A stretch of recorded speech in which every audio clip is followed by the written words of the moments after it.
नमस्कार, मैं हूं आपके साथ राखी लांबा और आप देख रहे हैं न्यूज एक्सप्रेस। तो कांग्रेस नेता राहुल गांधी इन दिनों एक्शन मोड में नजर आ रहे हैं और एक्शन भी ऐसा ले रहे हैं कि प्रधानमंत्री नरेंद्र मोदी और बीजेपी के चाणक्य अमित शाह की नींद उड़ गई है।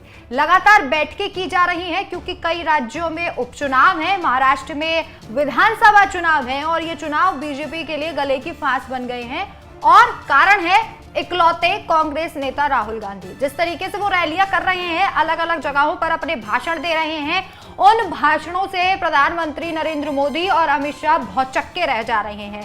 यहां तक भी संघ भी सोच रहा है कि हरियाणा में तो हमने बीजेपी को जीत दिलवा दी, लेकिन अब महाराष्ट्र कैसे जीता जाए। और इसी के साथ साथ अन्य राज्यों में जहां जहां उपचुनाव है वहां भी राहुल गांधी एक्टिव हैं। करे तो आखिर क्या करे, पूरे तरीके से मीटिंग की जा रही है और संघ और बीजेपी के बीच नजदीकियां भी सिर्फ इसीलिए दिखाई दे रही हैं ताकि चुनावों में जीत हासिल हो सके, वरना संघ अड़ा हुआ है राष्ट्रीय अध्यक्ष के पद पर वसुंधरा राजे के नाम को लेकर। लेकिन अभी ये जंग ठंडे बस्ते में डाल दी गई है ताकि संघ में और बीजेपी में कोई फूट ना दिखाई दे जिसका फायदा सीधे तौर पर कांग्रेस ना उठा ले।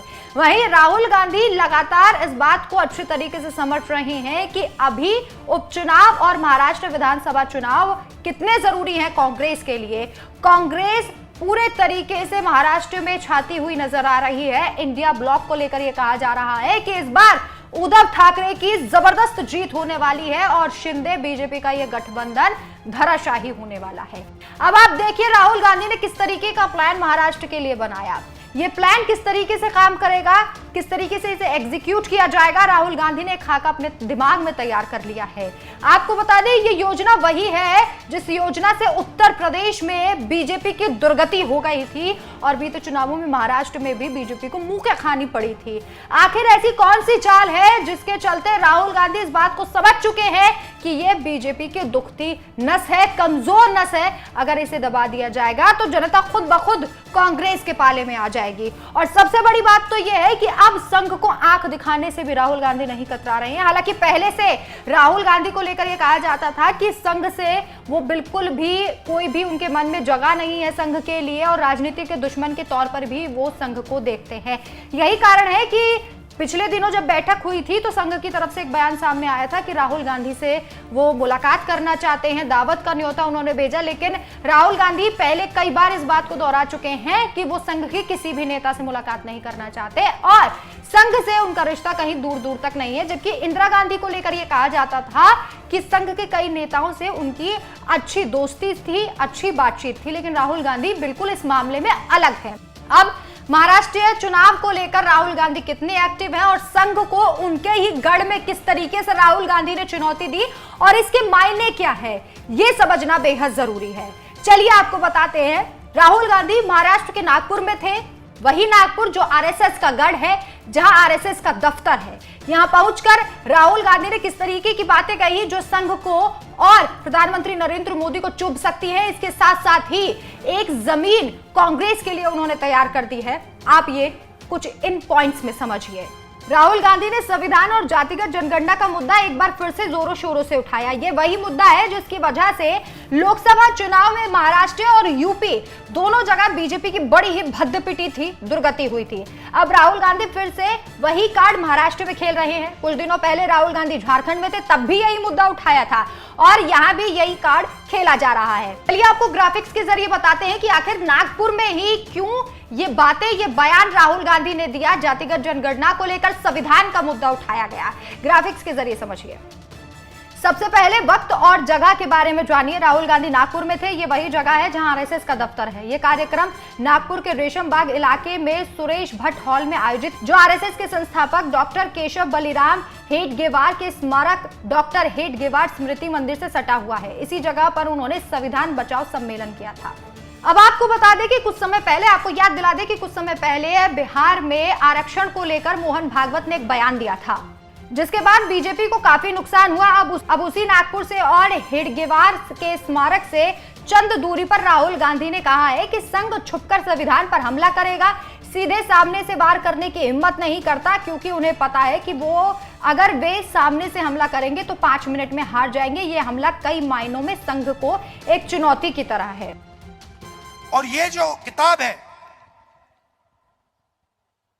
यह सिर्फ एक किताब नहीं है। इस किताब में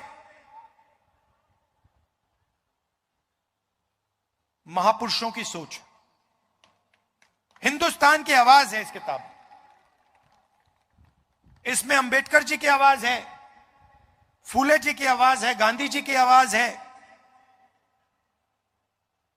बसवन्ना जी की आवाज है, नारायण गुरु जी की आवाज है, बुद्ध भगवान की आवाज है। उन सब की आवाज इस किताब में है। और हिंदुस्तान की आवाज, गरीबों की आवाज, दलितों की, पिछड़ों की, कमजोर लोगों की, किसानों की आवाज इसमें है। और आस्ते आस्ते नरेंद्र मोदी, आरएसएस और बीजेपी इस किताब को खत्म करने में लगे हैं। इंडिया गठबंधन आपको मैसेज देना चाहता है कि कुछ भी हो जाए, संविधान को कोई नहीं छुएगा, कोई नहीं खत्म कर पाएगा। इंडिया गठबंधन एक साथ खड़ा है, हिंदुस्तान की जनता एक साथ खड़ी है। हम इसको कभी खत्म नहीं होने देंगे। आप सबका मैं दिल से धन्यवाद करता हूं। चुनाव का समय है। आपकी जो पिछली सरकार थी वो आपके हाथों से चोरी की गई। बीजेपी, आरएसएस, इन लोगों ने आपसे आपकी सरकार छीनी। चोरी करके, एमएलए खरीद कर आपकी सरकार छीनी गई। यह आप याद रखिए। और इस बार महाराष्ट्र की सरकार बनाइए, जो आपके प्रोजेक्ट दूसरे प्रदेशों में ना भेजे, जो आपकी धारावी की जमीन अदानी जी के हवाले ना करे, मगर महाराष्ट्र के किसानों के लिए, मजदूरों के लिए, छोटे व्यापारियों के लिए, स्मॉल और मीडियम बिजनेस और युवाओं के लिए। इसके साथ ही राहुल गांधी ने संविधान और जातिगत जनगणना का मुद्दा एक बार फिर से उठाया। और आपको याद होगा कि जातिगत जनगणना का मुद्दा लगातार राहुल गांधी उठा रहे हैं, चाहे हम झारखंड की बात कर लें या फिर जहां जहां चुनावी रैलियां इस वक्त कर रहे हैं राहुल गांधी, वो इस बात को समझ चुके हैं कि जातिगत जनगणना का मुद्दा कितना अहम है। बिहार से लेकर महाराष्ट्र से लेकर हर जगह, झारखंड से लेकर हर जगह वो इसी मुद्दे को उठा रहे हैं, जो अभी राहुल गांधी के लिए ट्रंप कार्ड बना हुआ है। ये कहा जा रहा है कि ये मुद्दे राहुल गांधी के ऐसे ब्रह्मास्त्र हैं जिनसे मोदी परास्त हो सकते हैं। आपकी क्या राय है, हमें कमेंट करके जरूर बताएं।